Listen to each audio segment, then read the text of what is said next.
कमी तो बहू में है। सपना अपने सास ससुर की इकलौती बहू थी और सपना अपने ससुराल में बहुत खुश थी। उसकी शादी को 5 साल हो चुके थे, पर अब तक उसकी अपनी कोई औलाद नहीं हुई थी, जिस वजह से उसकी खुशी भी कुछ अधूरी अधूरी सी थी। अब सपना की सास कुसुम की भी सब्र का बांध टूटते जा रहा था। ऐसे ही एक दिन कुसुम की पड़ोसन आकर उसके कान भरने लगती है। अरे कुसुम बहन, तुम्हारा मन नहीं करता क्या अपने नाती पोते को खिलाने का? अरे अब बच्चा नहीं होगा तो कब होगा? अपनी बहू को बोलो बच्चे के बारे में सोचे थोड़ा। बहन, अब तो मेरी उम्मीद ही छूटती जा रही है। पहले तो बहू बोलती थी अभी हमें थोड़ा समय चाहिए। पता नहीं आजकल के बच्चों को और कितना समय चाहिए। बुरा मत मानना कुसुम बहन, पर सारी गलती तुम्हारी है। तुमने अपनी बहू को बहू समझा नहीं, बेटी की तरह सर पर चढ़ा लिया। बेटी हो या बहू, ज्यादा सर पर चढ़ाओगी तो नाचेगी ही। और मुझे तो लगता है तुम्हारी बहू में ही कमी है, वरना और कितना टाइम चाहिए उसे। अरे 5 साल कोई कम नहीं होता। बाकी ये तो तुम्हारे घर का मामला है, हम तो बाहर वाले हैं, क्या ही बोल सकते हैं। इतना बोलकर कुसुम की पड़ोसन वहां से चली जाती है, पर वो कुसुम के घर में आग लगा देती है। अब कुसुम के भी दिमाग में ये बात घर कर जाती है कि कमी उसकी बहू में ही है।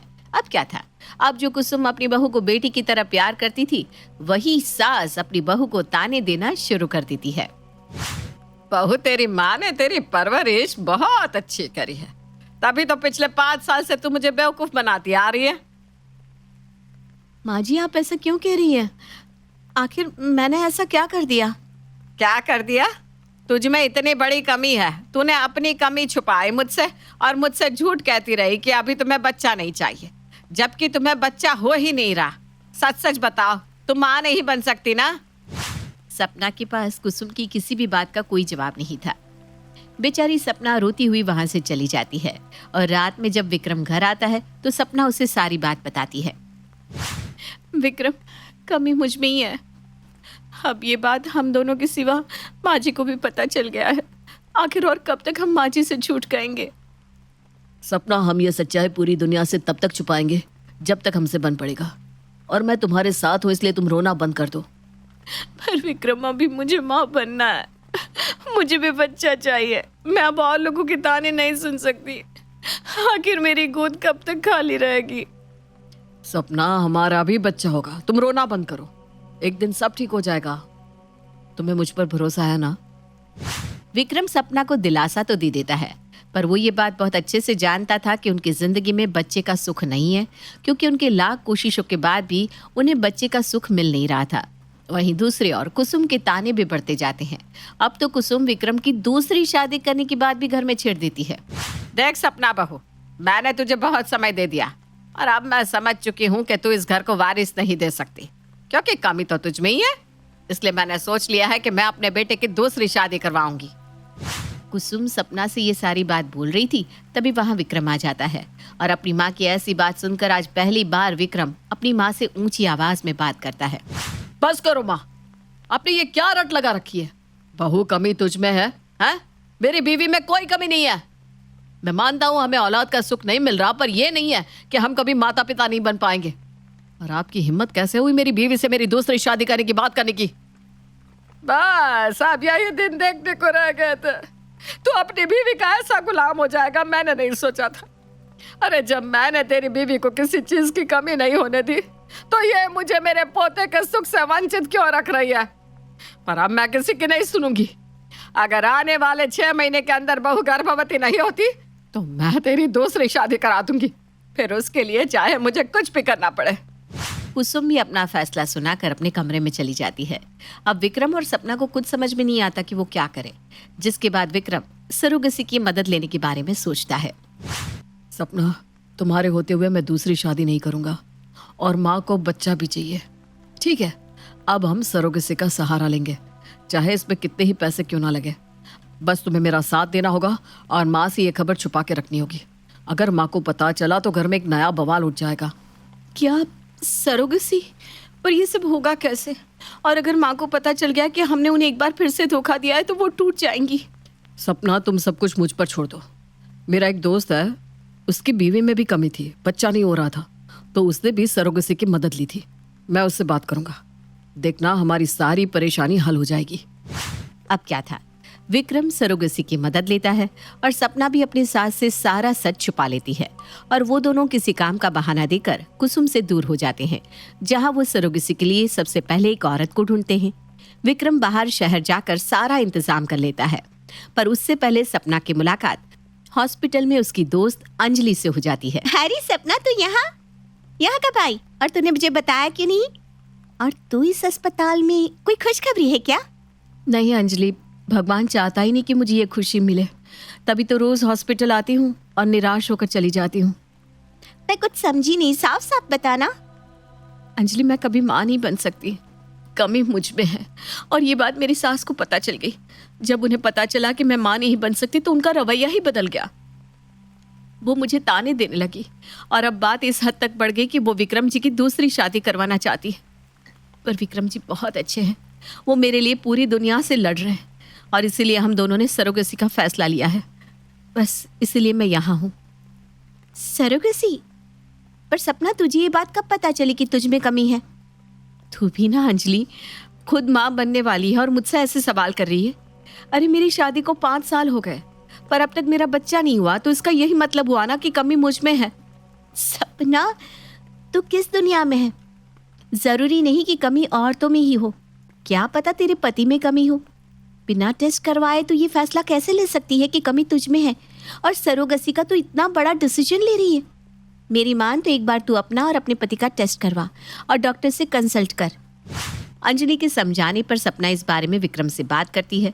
विक्रम को भी सपना की बातें सही लगती है और वो अगले ही दिन अपना और सपना का टेस्ट करवाता है, जिसके बाद विक्रम को पता चलता है कि कमी सपना में नहीं बल्कि उसमें है। सपना, अच्छा हुआ जो मैंने अपना टेस्ट करवाया और मुझे पता चल गया कि कमी तुझ में नहीं मुझ में है। मेरी वजह से तुम्हें कितने ताने सुनने पड़े, कितनी जिल्लतें उठानी पड़ी, पर अब बस मैं घर में सबको बता दूंगा कि कमी तुझ में नहीं मुझ में है। फिर देखता हूँ माँ कैसे मेरी दूसरी शादी करवाती है और अब तुम्हें कभी किसी के ताने नहीं सुनने पड़ेंगे। विक्रम, तुमने ये सोच भी कैसे लिया कि जो ताने मैंने सुने हैं या जिस दौर से मैं गुजरी हूँ मैं वो तुम्हें झेलने भी दूंगी? जब सबको यही लगता था कि कमी मुझ में है तब सब मुझे ताने देते थे और तुमसे दूर करने पर तुले थे, पर तुमने मेरा साथ नहीं छोड़ा। तो तुमने ये कैसे सोच लिया कि तुम्हारी ये कमी मैं सबको बताऊंगी या तुम्हें बताने दूंगी और इस समय में मैं तुम्हारा साथ छोड़ दूंगी? पर सपना, सच तो यही है ना कि मैं कभी बाप नहीं बन सकता और माँ को ये बात बताना जरूरी है। विक्रम, जैसे आपने मेरी कमी माँ जी से छुपाई और मेरा साथ दिया, वैसे अब मेरी बारी है कि मैं आपकी इस कमी के बारे में माँ जी को कुछ ना बताऊं और आपका साथ दूं। हमने जो डिसाइड किया है वही सही है, हमारा प्लान वैसे ही चलेगा। हम माँ जी को कुछ नहीं बताएंगे और डॉक्टर की सलाह से अपना इलाज कराएंगे ताकि मैं अपने बच्चे को इस दुनिया में ला सकूं। साइंस ने बहुत तरक्की कर ली है, कोई ना कोई हल जरूर निकलेगा। जब सपना और विक्रम को ये पता चलता है कि विक्रम कभी बाप नहीं बन सकता, कमी उसी में है, तो सपना विक्रम का साथ देती है और डॉक्टर से मुलाकात करती है। काफ़ी दवाई और डॉक्टर की सलाह से आखिरकार वो दिन आता है जब सपना प्रेग्नेंट होती है और सपना ये खुशखबरी सबसे पहले अपनी सास को देती है। माँ जी, मैं और विक्रम जी कल ही घर वापस आ रहे हैं, पर अब आपको मेरा ख्याल रखना होगा। तू तो ऐसे बोल रही है बहू जैसे तू गर्भवती है। मैं भी कौन सी बात लेकर बैठ गई, उस औरत से कह रही हूँ जो कभी माँ ही नहीं बन सकती। माँ जी, अगर मैं आपसे ये कहूँ कि आपका ये सपना जल्दी पूरा होने वाला है तो फिर तो आप मेरी देखभाल करेंगी ना? क्या? ये खुशखबरी सुनकर मानो जैसे कुसुम की खुशी का ठिकाना नहीं रहता। वो खुशी के मारे झूम उठती है और अपनी बहू से कहती है, अगर ये सच है बहू तो मैं तेरी गुलाम बनने के लिए भी राजी हूँ। अब तो तू बस जल्दी से आ जा। ये खबर सुनने के बाद कुसुम की सारी नाराजगी भी खत्म हो जाती है और एक छोटी सी खबर और डॉक्टर की सहायता से सपना की जिंदगी में जो उदासी छाई थी वो खत्म हो जाती है और बहुत जल्द उनके घर में भी नन्हे मेहमान की किलकारियां गूंज उठती है। कौशल्या और मिहिर की शादी को काफी समय हो गया है। दोनों एक दूसरे को बहुत प्यार करते हैं। उनका एक बेटा भी है, कबीर। लेकिन कुछ समय से कौशल्या की तबीयत बहुत खराब रहने लगी और वो वक्त से पहले ही चल बसी। मिहिर ने नैना से शादी कर ली। नैना, ये हमारा बेटा है कबीर, तुम इसका अच्छे से ख्याल रखना। आप चिंता मत करो, आज से कबीर मेरी जिम्मेदारी है। नैना ने कबीर को अपने बेटे के रूप में अपना लिया और बहुत लाड़ प्यार से उसका पालन पोषण करने लगी। कुछ दिनों बाद मिहिर भी चल बसा। अब कबीर की सारी जिम्मेदारी नैना के कंधों पर आ गई। उसने अपने बेटे को पढ़ाया, लिखाया और एक बहुत बड़ा डॉक्टर बनाया। माँ, ये सब आपकी मेहनत का नतीजा है जो आज मैं इतना बड़ा डॉक्टर बन गया हूँ। आज से आपके सारे काम बंद, अब आप सिर्फ आराम करोगी। अगर आज तुम्हारे पिता जिंदा होते तो बहुत खुश होते। कबीर ने कुछ दिनों बाद सिमरन नाम की एक लड़की से शादी कर ली। शुरू शुरू में तो सब कुछ ठीक चलता रहा, लेकिन बाद में सिमरन अपने रंग दिखाने लगी। माँ, जब से मेरी शादी हुई है आपने तो घर का सारा काम त्याग ही दिया है। हमेशा पूजा पाठ में लगी रहती हो। ये नहीं कि घर के कामों में मेरी थोड़ी मदद कर दिया करो। अरे बताओ बहू, क्या काम है? अभी कर देती हूँ। ठीक है माँ जी, तो आज का खाना आप बना लो, मैं बहुत थक गई हूँ। माँ जी, खाना बनाने के बाद घर की साफ़ सफाई भी अच्छी तरह से कर लेना। और हाँ, शाम को मेरे कुछ दोस्त खाने पर आ रहे हैं, तो आप बाज़ार जाकर उनके लिए कुछ ले आना। ठीक है बहू, जो भी मंगवाना है उसकी लिस्ट बनाकर दे दो। सिमरन की बात सुनकर नैना खाना बनाने में लग गई। अब इसी तरह से सिमरन ने रोज़ ऐसे ही अपनी सास से काम करवाना शुरू कर दिया। अब नैना अकेले ही सारे घर का काम करने लगी। कुछ समय बाद सिमरन ने एक बेटे को जन्म दिया। कितना सुंदर बच्चा है, बिल्कुल मेरे कबीर पर गया है। इसका नाम सिद्धार्थ रखेंगे। नैना सिद्धार्थ को बहुत प्यार करती है और उसे अच्छी अच्छी कहानियाँ भी सुनाती। सिद्धार्थ अब स्कूल जाने लगा। वो ज़्यादा से ज़्यादा समय अपनी दादी के साथ बिताने लगा। लेकिन ये बात सिमरन को पसंद नहीं थी। वो सोचने लगी, आखिर कैसे इस बुढ़िया को अपने पति और बेटे की ज़िंदगी से दूर करूं। पहले तो इसने मेरे पति को ही अपने वश में कर रखा था, अब मेरे बेटे पर भी इसने अपना जादू चला दिया। अब धीरे धीरे सिमरन ने अपनी सास पर अत्याचार करना शुरू कर दिया। वो नैना से काम भी करवाती और उसे ताने भी सुनाती। एक दिन नैना चाय बना रही थी कि तभी उसमें उबाल आया और चाय बर्तन से निकल गई। ये सब देखकर सिमरन ने अपनी सास को सुनाना शुरू कर दिया। माँ जी, ये क्या कर दिया आपने? आपसे एक करने को बोलो तो आप 10 काम बिगाड़ती हो।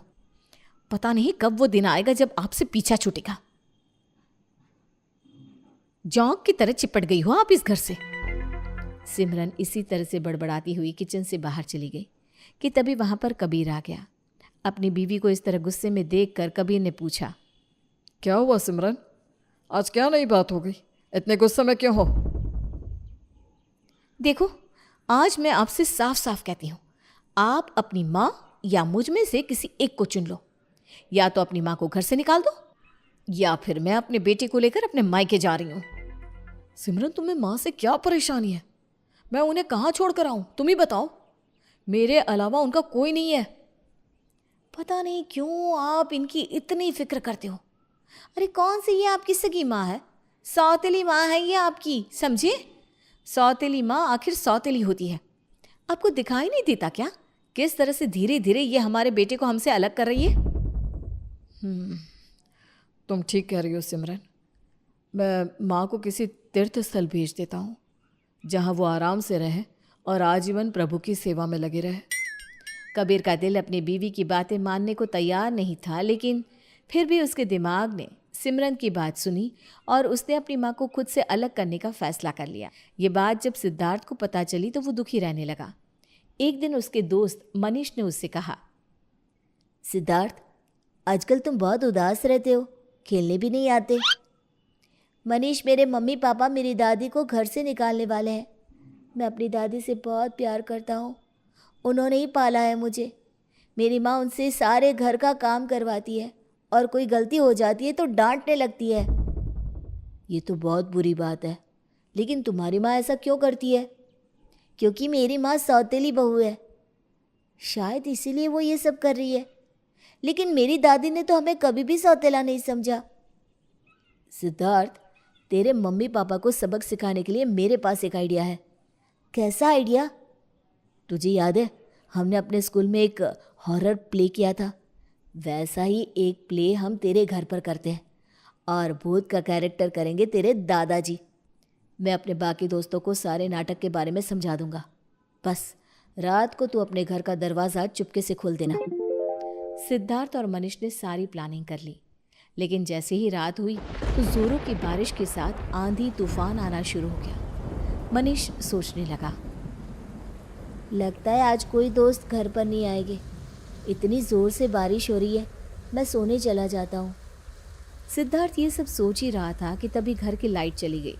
उसने खिड़की से झांक कर देखा तो बाहर सबकी लाइट आ रही थी, बस उसी के घर की लाइट गई हुई थी। अचानक से सिद्धार्थ को अपने माँ पापा के चिल्लाने की आवाज़ आई। बचाओ बचाओ, हमें कोई है, कोई तो हमारी मदद करो। सिद्धार्थ ने अपने माँ पापा के कमरे में जाकर देखा तो वो हैरान हो गया।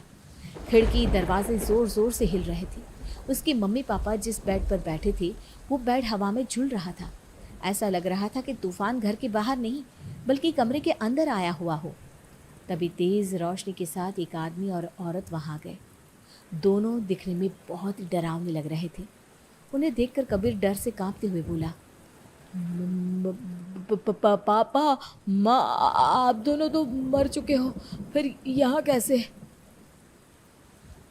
हम तुझे और तेरी बीवी को जान से मारने आए हैं। क्यों? मैंने आपका क्या बिगाड़ा है? तूने मेरा बेटा बिगाड़ दिया, उसे अपनी तरह स्वार्थी बना दिया। इसके बाद भी तू पूछ रही है कि तूने क्या किया? कबीर, तू मेरी नैना को घर से निकालना चाहता है। यही बदला चुकाएगा तो उसके एहसानों का। तू और तेरे जैसे पापियों की इस धरती पर कोई जगह नहीं है। चल हमारे साथ। देखिए, आप दोनों को तो मैं जानती तक नहीं हूँ, प्लीज़ मुझे छोड़ दो। अगर आपको लेकर ही जाना है तो अपने बेटे को लेकर चले जाओ। देखा नालायक, देख, तू अपनी इस धोखेबाज बीवी के लिए उस नेक औरत को छोड़ रहा है जिसने तुझे अपने सगे बेटे की तरफ पाला। वो जवानी में ही विधवा हो गई थी। वो चाहती तो दूसरी शादी कर सकती थी, लेकिन तेरी वजह से उसने शादी नहीं की। जब तुझे उसकी ज़रूरत थी तो उसने तुझे नहीं छोड़ा, लेकिन अब जब उसे तेरी ज़रूरत है तो तू अपनी बीवी के कहने पर उसे छोड़ रहा है। मुझे माफ़ कर दो, मुझसे बहुत बड़ी गलती हो गई जो मैं सिमरन की बातों में आ गया। मैं अभी माँ से माफ़ी मांग लेता हूँ। देखिए, मुझे माफ़ कर दीजिए, अब मैं कभी अपनी सास को परेशान नहीं करूँगी। कबीर और सिमरन उसी समय नैना से माफ़ी मांग लेते हैं, लेकिन सिद्धार्थ बहुत खुश था कि आखिरकार उसके घर में सब कुछ ठीक हो गया।